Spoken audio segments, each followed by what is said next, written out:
1970년대부터 현대까지 액션 영화의 대표 아이콘인 이소룡. 33살이라는 젊은 나이에 요절하였지만 그의 영향력은 지금까지 이어져 오고 있다.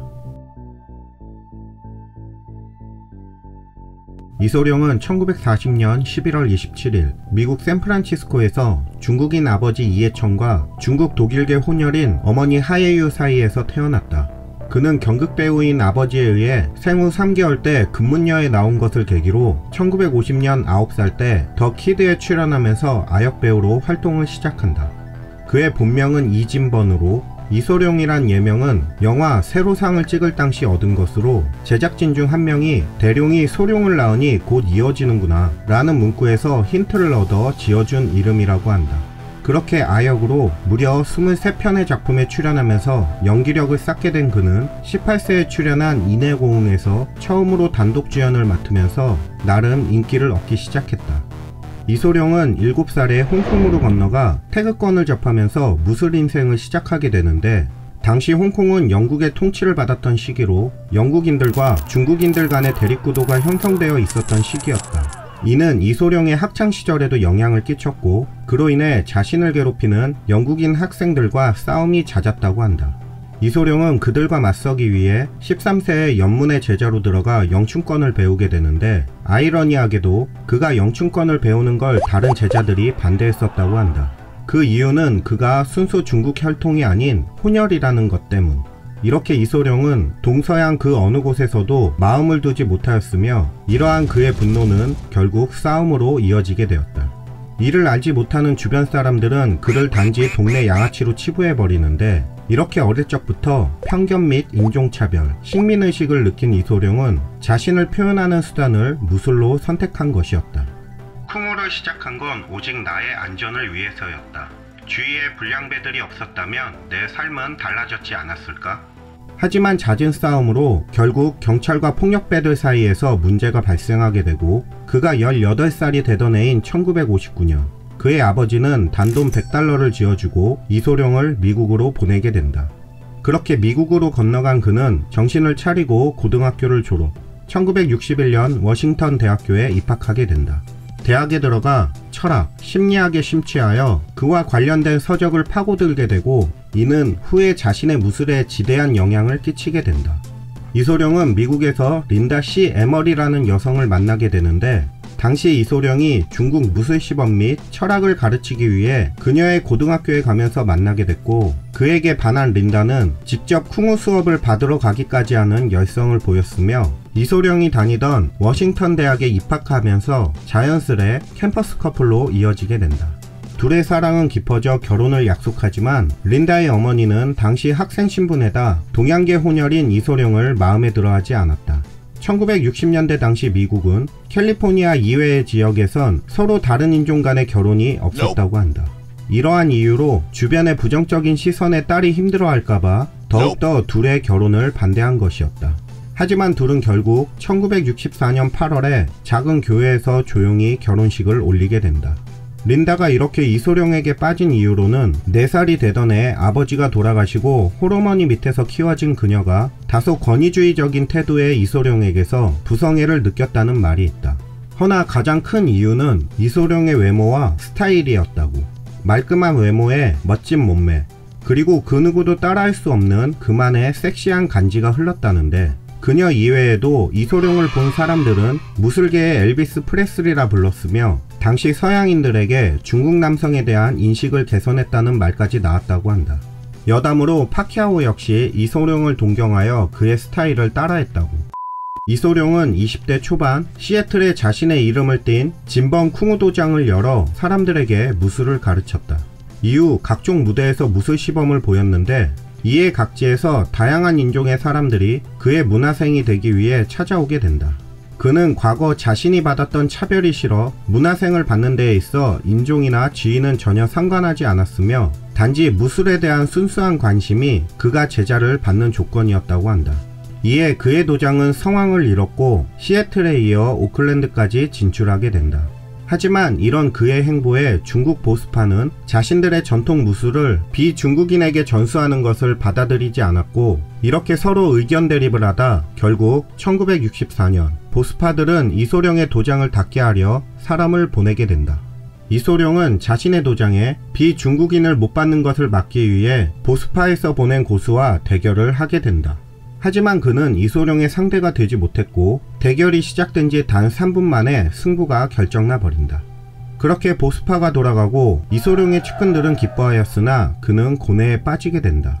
사람들은 3분이라는 시간이 무척이나 짧다고 느꼈지만 그는 3분이라는 그 시간마저 길었다 생각하면서 자신의 무술이었던 영춘권이 실전 싸움에는 도움이 되지 않는다고 느끼고 좀 더 간결하게 적을 제압할 수 있는 자신만의 무술을 만들어야겠다고 다짐하게 된다.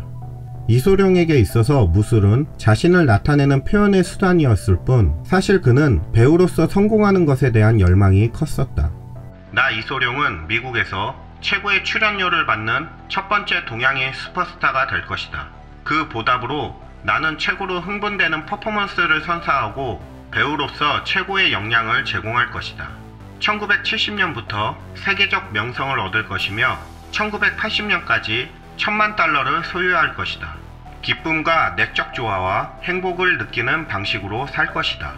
이렇듯 그는 헐리우드에서 배우로서 성공하기 위해 1959년에서 1964년까지 부단히 노력해왔으나 동양인인 그를 주연으로 써주는 제작사는 없었고 결혼까지 한 상황에서 기본 생활마저 힘들어지게 되자 이소룡은 어쩔 수 없이 자신이 잘할 수 있는 무술에 전념하기로 결심하게 된다.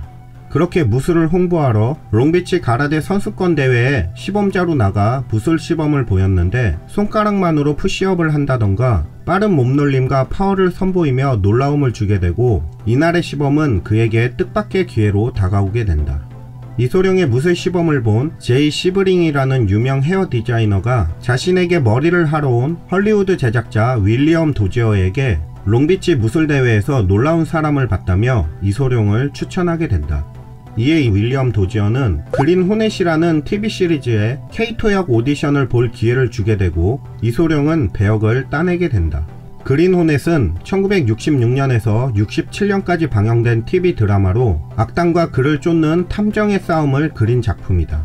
이소룡이 맡은 역할은 검은 모자에 검은 마스크를 착용한 신비의 인물로 호넷이 위기에 처하면 바람처럼 나타나 무술로 악당을 제압하는 역이었다. 하지만 그린 호넷의 성적이 그리 좋지 못하면서 이소룡은 이후에 아이언사이드, 신부들이 온다 등의 찬조 출연 정도로 등장, 배우로서 만족스럽지 못한 행보를 걷는다. 후에 이소룡은 이 역할을 마음에 들어하지 않았다 말하는데 조연인 것도 있지만 당시 열악한 환경과 작은 브라운관으로 인해 자신의 무술 실력을 제대로 발휘하지 못한 것과 늘 마스크를 쓰고 나온 것에 대한 불만이 컸었다고 한다. 이렇게 이소룡은 배우로서는 큰 빛을 보지 못했지만 무술인으로서는 인기가 상당했는데 당시 TV로 그의 무술을 본 사람들이 제자가 되겠다고 몰려들게 되고 이 중에는 제임스 가너, 스티브 맥퀸 같은 유명인들도 다수 포함되어 있었다고 한다. 이에 이소룡은 시애틀과 오클랜드에 이어 헐리우드에까지 도장을 세우고 사람들에게 무술을 가르치게 된다. 이 당시 이소룡은 득점제 무술 경기에 대해 부정적인 견해를 가지고 있었는데 룰 안에서 단지 점수만을 따내는 것은 무술이 아니다 라고 주장하며 자신은 싸움에 있어 어떠한 형식에 얽매여 있는 것을 부정하며 어떻게 하면 자신을 완벽하게 표현할까를 생각한다면서 고정적인 형식을 깨고 계속해서 성장하는 무술을 원한다고 말한다. 이후 이소룡은 자신만의 무술을 만들기 위해 세계 각국의 무술 및 스포츠를 연구하게 된다. 특히 펜싱과 복싱에 관심을 많이 가졌는데 펜싱에서는 상대방이 공격하려 할 때 성공격으로 상대의 공격을 끊어내는 스킬, 즉 공격과 방어를 동시에 하는 것을 눈여겨보았고 복싱에서는 타격점을 찌르는 것과 풋워크가 중국 무술보다 실전에 가깝다고 느끼면서 무하마드 알리, 잭 존슨, 댐시 등의 경기를 보며 힘을 뽑는 방법, 잽의 중요성 등을 연구하게 된다. 그의 일화 중 하나로 무하마드 알리의 풋워크에 대한 분석을 할 때 오른발 포워더였던 이소룡과는 달리 알리는 왼발 포워더라 이해가 부족하자 알리의 영상을 역방향으로 재생하여 연구하는 열의를 보이기까지 했다고 한다. 심지어 과거에 수상까지 했을 정도로 뛰어난 춤 실력을 토대로 차차차의 스텝과 움직임도 무술에 적용하는 등 형식과 권위 따위에 얽매여 있지 않고 도움이 된다고 하면 뭐든지 적용시키는 폭넓은 포용력을 보여준다. 그렇게 이소룡은 서양의 기술과 중국 무술의 융합에 대해 연구한 끝에 자신만의 무술인 절권도를 창시하게 된다. 절권도는 옛 중국 무술처럼 화려하거나 형식적인 것이 아닌 실전 싸움에서 최대한 간결하면서도 직접적으로 상대를 끝내는 무술로 그것에는 이소룡의 철학인 단순, 효율, 직선의 개념이 들어있었다.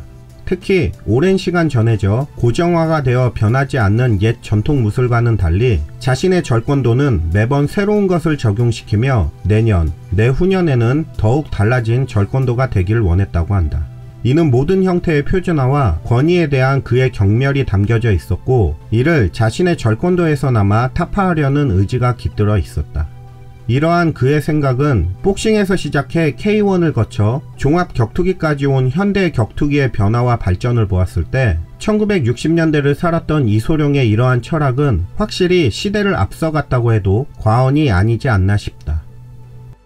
이렇게 이상적이며 진취적인 생각과 자신을 채찍질하며 무술계의 새로운 길을 개척해 나가려는 그에게 검은 그림자가 들이우는데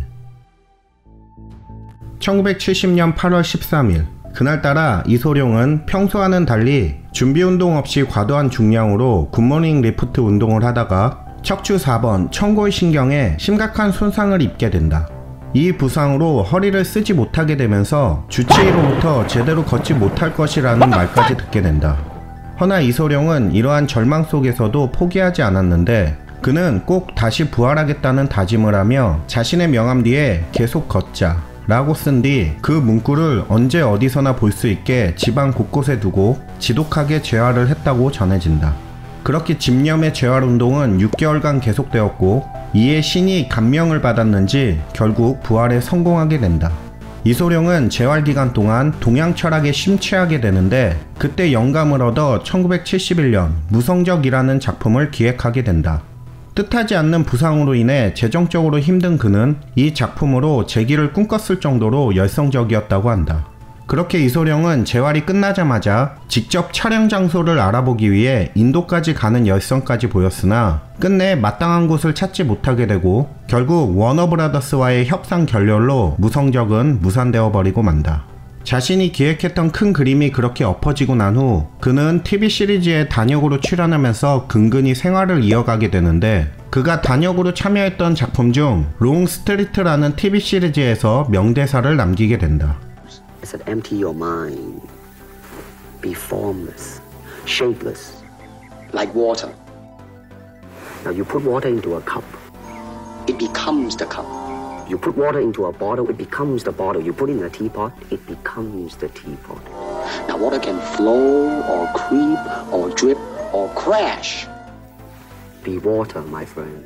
이 대사는 당시 각본을 이소룡의 제자가 맡았기에 그의 무술 철학을 일부나마 대사로 넣었다고 전해진다. 이렇게 단역으로 출연하면서도 이소룡은 계속해서 시나리오 작업을 이어가는데 그는 어떻게 해서든 헐리우드에서 주연 배우가 되려고 노력했으나 미국에서 중국인을 주연으로 맡길 제작사는 그 어디에도 없었다. 당시 미국에서의 동양적이라는 것은 서양인들 관점에서 보는 편견들 뿐이었고 이는 곧 이소룡에게도 적용되어 그 누구도 그를 주연으로 하여 작품을 만들 생각을 하지 않았던 것이었다. 이러는 와중에도 이소룡은 더 워리어라는 제목의 TV 시리즈를 구상, 워너브라더스의 제작 의견을 내게 되는데 워너브라더스는 서구적인 부분이 결여되었으니 그런 면을 더 넣어서 현대적으로 다듬어 달라고 요청하게 되고 이에 이소룡은 각본을 수정, 제목을 쿵푸로 개명하고 다시 워너브라더스에 보냈지만 결국 성사되지는 못했다.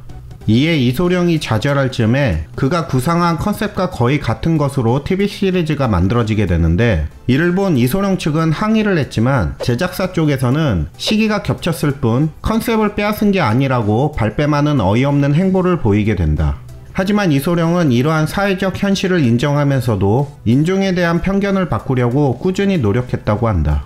그렇게 힘든 여건 속에서도 어떻게 해서든 인맥을 동원하고 각본을 쓰는 등 여러 가지로 애썼지만 일은 뜻대로 되지 않았고 재정은 점점 바닥을 보이게 되면서 이소룡은 하루하루를 걱정으로 보내게 된다. 그러던 어느 날 제임스 코번이 이소룡에게 여기에서 단역으로 활동하는 것은 너의 재능을 소모할 뿐이니 홍콩으로 가 너를 주연으로 하는 영화를 해라 라며 충고를 하게 되고, 이에 이소룡은 영화배우로서 제대로 인정을 받기 위해 홍콩으로 돌아가게 된다. 기다려라, 난 세계 최고의 중국인 스타가 될 것이다. 당시 홍콩, 대만, 일본 등에서는 왕우 주연의 용호2가 대성공하며 예전의 무협, 검술 영화가 아닌 맨손, 맨몸으로 싸우는 무술 영화가 뜨고 있었다. 이는 맨몸 격투를 하는 이소룡에게 큰 기회로 다가오는데, 미국에서 망한 그린 호넷이 청봉협이라는 중국식 제목으로 홍콩에 방영되고 있었고, 이 드라마는 케이토쇼로 알려질 정도로 흥행가도를 달리고 있었다. 당시 이소룡은 막 홍콩에 돌아왔을 때 사람들이 자신을 알아봐서 놀랐다고. 이렇게 뜻하지 않은 홍콩에서의 흥행으로 자신감을 되찾은 이소룡은 홍콩 최대 영화사인 쇼 브라더스로 가서 면접을 보게 된다.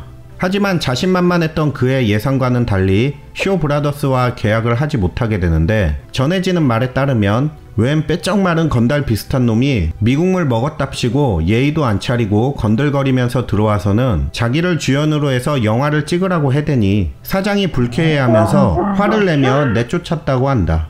하지만 그런 이소룡의 흥행성을 간파한 또 다른 영화사가 있었는데, 바로 쇼 브라더스에서 독립해 나와 새로 세운 골든 하베스트였다. 그렇게 이소룡은 골든 하베스트와 두 편의 영화 계약을 체결하는데, 이때부터 이소룡의 전설이 시작되게 된다.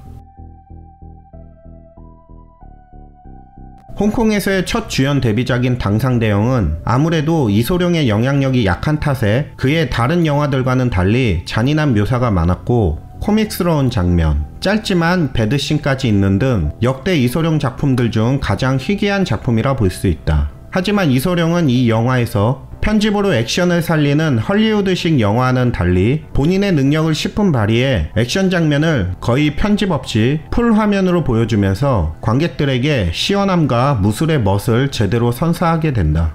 이렇게 관객들에게 호쾌한 무술 실력을 선보이며 자신의 이름을 제대로 각인시키는 것에 성공, 홍콩에서 그린 호넷의 흥행과 맨손 무술 장르의 인기라는 시기적 흐름과 딱 맞아떨어지게 되면서 당시 홍콩에서 역대 흥행 1위였던 사운드 오브 뮤직을 제치며 319만 홍콩 달러를 벌어들이는 쾌거를 기록하게 된다. 후일담으로 당상대영이 헐리우드에서 첫 개봉되었을 때 이소룡은 와이프와 함께 관객들의 반응을 보기 위해 맨 뒷좌석에 있었고, 영화가 끝나자 정적이 흐를 정도로 너무 조용했다고. 이에 이소룡은 와이프에게 별론가봐 라고 말하며 실망하고 있었는데, 갑자기 거대한 함성이 터졌고 관객들이 환호하며 박수를 치는 장관이 벌어져 놀랬다고 전했다. 그렇게 놀라는 이소룡을 발견한 관객들은 그에게 달려가 이소룡을 어깨에 짊어매고 환호를 했다고까지 한다. 드디어 이소룡이 주연 배우로서 인정을 받는 순간이었다. 정무문은 당상대영의 성공에 이은 이소룡의 두 번째 작품으로 개봉하자마자 폭발적인 인기를 끌었는데, 밀려드는 인파로 인해 경찰이 극장 상영을 미뤄달라고 할 정도였다고 한다. 이소룡 하면 떠오르는 개조, 쌍절곤, 플라잉킥, 일대 다수의 대결 등 사실상 이소룡 스타일을 완성한 작품으로, 영화에서 이소룡은 정무문 창시자 곽원갑의 제자로 나오며 일본인들에게 독살당한 스승의 복수를 위해 일본 도장을 박살낸다는 내용. 이러한 스토리는 많은 무협 장르에서 흔히 볼 수 있는 플롯이지만, 영화 속에서 당시 열강 각국의 조계가 설치되어 있던 시대의 상하이를 주 배경으로 하고 있고, 몇몇 장면들에서 중국 애국주의를 표방하고 있다는 평이 대다수이다. 중국인과 개 출입 금지라고 적혀있는 공원 입간판을 날라차기로 깨버리는 장면, 일본인들이 동화 병불안 액자를 가져온 장면에서 중국이 당한 기나긴 억압과 멸시를 말해주는 장면. 이 장면에서 특이한 점이 영어 더빙판과 중국어판의 해석이 완전 다른데, 영어 더빙판에서는 Look here. Now what's the point of this? Just that the Chinese are a race of weaklings, no comparison to us Japanese. 라 표현되지만 중국어판에서는 雖然種呢就同埋一樣。 라 표현되어 본질적으로 내용이 다르게 되어 있다. 이는 서양인 관점에서 봤을 때는 일본인이 중국인을 무시하는 내용으로 알겠지만 중국인 관점에서 볼 때는 같은 동포가 자신의 나라를 팔아먹고 힘있는 나라에 붙은 일명 매국노를 표현하여 애국주의를 극대화시키고 있다. 마지막에 총을 든 경찰들에게 혈혈단신으로 달려가 뛰어오르는 장면은 애국주의가 절정에 치닫는 부분이라고 해석이 많은데 사실 이 엔딩의 아이디어는 이소룡이 낸 것으로 애국주의보다는 복수를 위해 사람을 많이 죽였던 주인공이기에 살아서 끝나서는 안 된다는 어떻게 보면 간단한 이유에서라고 한다. 여담으로 본 영화에서 성룡이 적으로 등장하는데 이소룡의 발차기를 맞고 집 밖으로 날아가는 스즈키 관장의 대역으로 나왔다. 또한 이소룡은 당상대원과 정무문의 감독인 나유와 사이가 좋지 못했는데 나유는 촬영 도중 졸거나 경마 라디오를 듣는 등 영화 촬영에 열의를 보이지 않았고 이를 탐탁치 않아 했던 이소룡과 잦은 마찰이 있었다고 한다.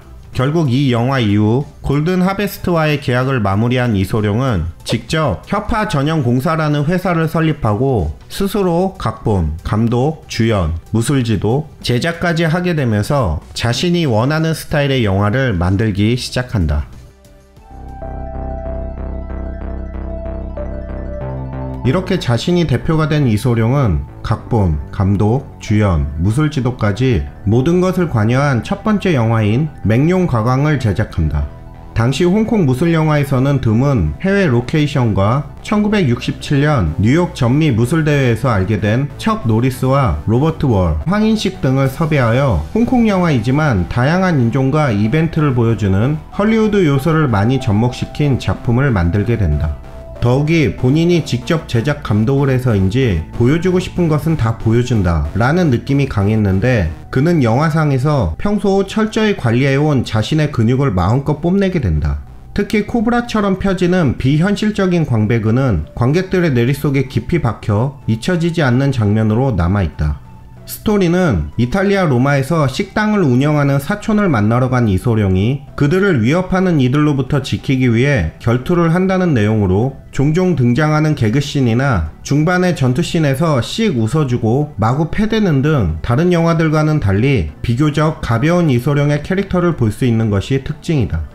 액션씬의 경우 상황에 따라 다양한 스타일의 액션을 보여주고 있어 맹룡가광을 이소룡 최고의 작품으로 꼽는 사람들도 많은데 초반부 뒷골목에서의 맨손 격투와 쌍절곤 격투, 가라데 고수들과의 격투, 마지막으로 콜로세움에서 척 노리스와의 결투까지 이소룡의 격투 장면을 마음껏 볼 수 있다는 것이 이 영화의 매력. 참고로 일본에서 초빙한 가라데 고수 역할을 맡은 배우는 한국의 황인식으로 가라데 고수의 일본인으로 나와 한국인 입장에서 그리 달갑지 않다는 평이 다수이다. 이 영화의 하이라이트인 콜로세움에서의 결투는 사실 촬영 장소 허가가 나오지 않아서 실제 콜로세움이 아닌 실내 세트장을 만들어 촬영을 했다고 한다.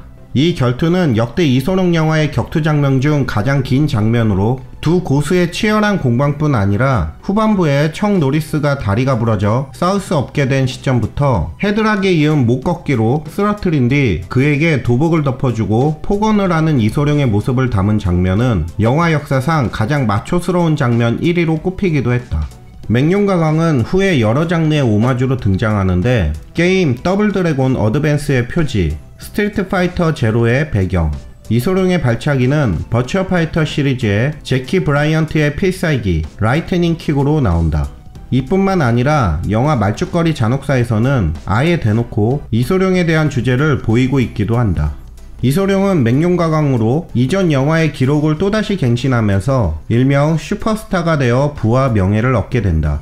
하지만 이렇게 유명해지면서 그는 점점 사람을 믿지 못하게 되는데 전 세계의 주목을 받게 된 그는 예전에 느꼈던 자유를 뺏기게 되고 언행을 조심해야만 했다. I cannot, speak as freely as I, could before because misinterpretation comes in and, all kinds of things. It's a change in the sense that it's like I am in jail, you know what I mean? I am like a monkey in the zoo, people looking at me and things like that.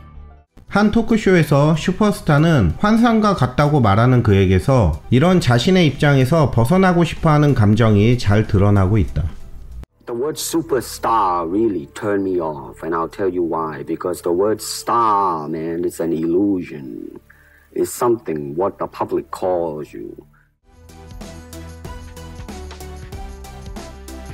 이소룡이 홍콩에서 연이은 히트를 칠 당시 미국에서는 동양 문화에 대한 관심이 한껏 높아졌고, 이러한 흐름을 느낀 워너브라더스는 과거와는 달리 태도를 바꾸고 골든 하베스트와 접촉, 이소룡을 주연으로 무술영화 공동 제작을 요청하게 된다.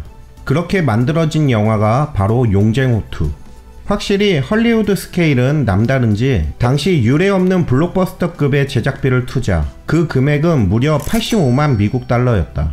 그렇게 만들어진 용쟁호투는 전 세계에서 9천만 달러라는 대박을 터뜨리면서 그의 홍콩과 헐리우드에서 최고의 히트작으로 기록된다. 스토리는 소림사 출신으로 갖은 범죄를 저질러 이미 파문당한 마약상 한을 체포하기 위해 이소룡이 무술 토너먼트에 참가한다는 것으로 오하라와의 싸움 장면과 최종 보스인 한과 거울의 방에서 싸우는 장면이 유명하며, 마지막 거울의 방신에서는 복근을 한의 클로로 긁혀 피로 왕자가 새겨지는 모습이 하이라이트. 촬영 중 에피소드로 이소룡에게 패한 오하라가 이를 인정하지 않고 깨진 병을 들고 달려드는 장면에서 이소룡이 손목을 크게 다쳐 촬영이 중단됐었다고 한다.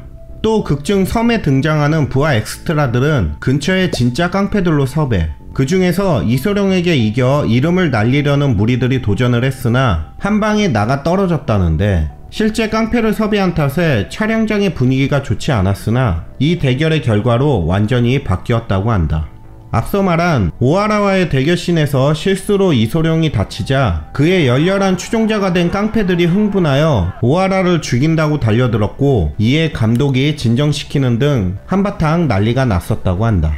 이 영화에서도 성룡이 스턴트로 참여, 이소룡에게 총 3번을 맞는데 이소룡이 한의 기지에 잠입해서 싸움을 벌였을 때 목이 꺾여지는 역할, 이소룡이 쌍절곤을 휘두를 때 마지막에 달려와 물에 빠지는 역할, 이소룡이 곤봉으로 제압하던 장면에서 몰입한 나머지 성룡을 너무 강하게 가격하는 실수를 하게 된다. 이에 이소룡은 컷사인이 떨어지자마자 성룡에게 달려가 미안하다고 사과하며 나중에 자신이 영화를 만들 때 조연자리를 주겠다고 약속했다는 것은 유명한 일화.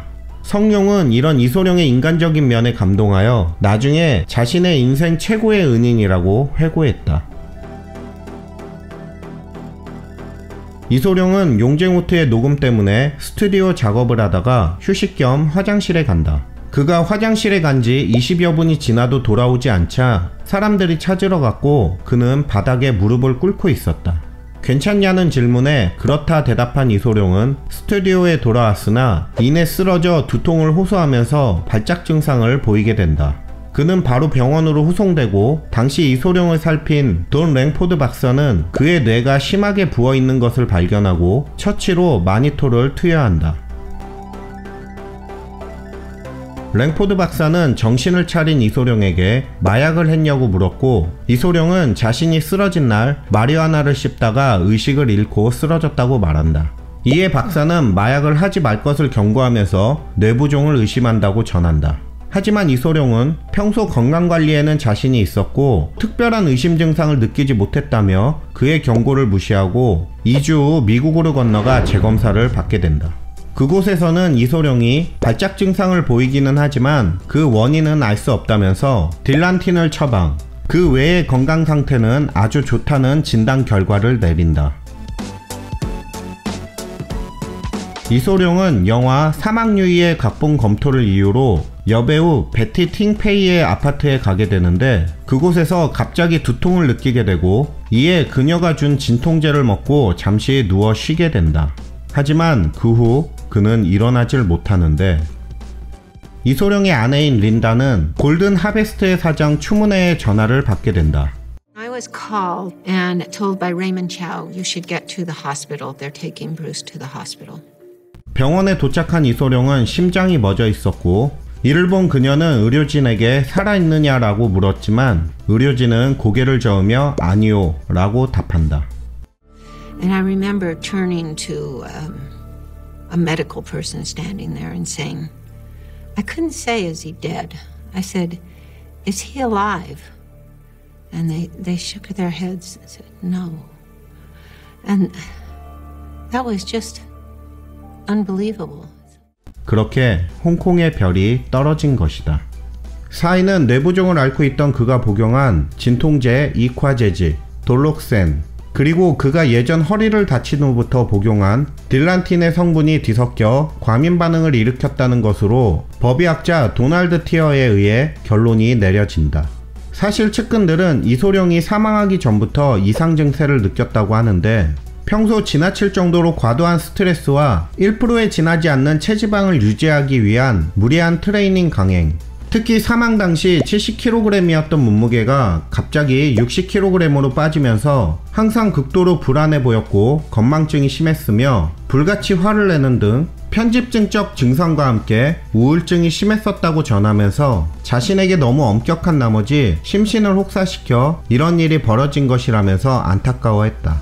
한편에선 이소룡이 자신이 오래가지 않아 세상을 떠날 것을 예상했다는 주장도 있었는데 용쟁호트 출연 당시 악당 두목 한을 맡은 석견에게 아저씨, 아무래도 제가 아저씨보다 먼저 죽을 것 같아요 라고 했다고 한다. 아내에게는 자신이 좋아하는 노래를 장례식 때 틀어달라고 했고 실제 장례식 때 그가 좋아하던 노래들이 울려 퍼졌다고 한다. 그는 자신의 운명을 예감한 것인지도 모른다. 1973년 7월 25일 홍콩에서 이소룡의 장례식이 치러졌다. 약 25,000명의 사람들이 그를 애도하기 위해 몰려들었고 이소룡은 용쟁호트에서 입었던 중국 의상을 입고 관에에 안치되었다.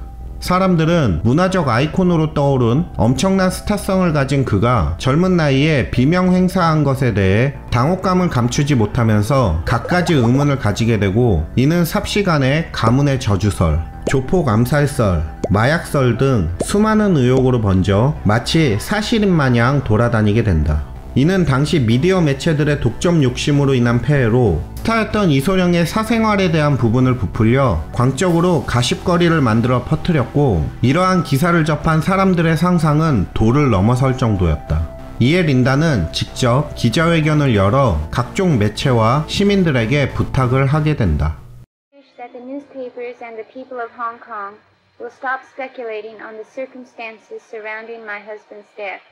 Please remember him for his genius, his art, and the magic he brought to every one of us. 그리고는 자신의 고향이자 이소룡을 만난 시애틀로 돌아가 그곳에 그를 두기로 결정한다. 그렇게 이소룡은 시애틀에서 조촐하게 두 번째 장례식을 치른다. 이 자리에는 평소 이소룡과 친분이 있었던 타키 키무라, 스티브 맥퀸, 제임스 코번, 청 노리스, 조지 레이전비, 댄 이노산토, 그리고 이소룡의 동생 로버트 리가 그의 옆을 지켰고 이소룡은 그들을 뒤로하고 시애틀 레이큐뷰 공동묘지에 안장된다. 그렇게 이소룡이 떠난 뒤 1973년 8월 24일 미국 헐리우드에서 용쟁호트의 시사회가 열렸고 그의 마지막 영화는 대성공을 하게 되며 1999년 용쟁호트는 총 2억 달러 이상의 수익을 기록, 미국에서 문화적으로 소중한 작품으로 선정되어 내셔널 필름 레지스트리에 보관된다.